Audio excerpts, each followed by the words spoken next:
વિશેષમાં આ નર્મદેવ છે ખૂબ પ્રતાપી છે અને નર્મદેવ જે કંઈ પણ સંકલ્પ કરી છે ને એ સંકલ્પ સિદ્ધ જ થાય છે.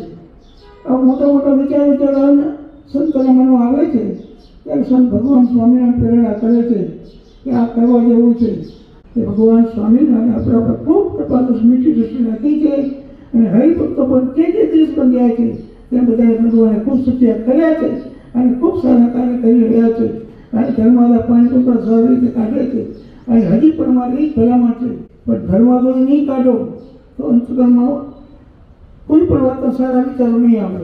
અમે પણ ભગવાન પાસે પ્રાર્થના કરીએ કે આ બધા હરિભક્તોને આર્થિક સ્થિતિએ ખૂબ સત્યા કરે અને આવા શુભ કાર્ય કરવામાં પ્રેરણા આપે એ ભગવાન પ્રાર્થના સાથે મારી વાણીને સહજાનંદ સ્વામી મહારાજ.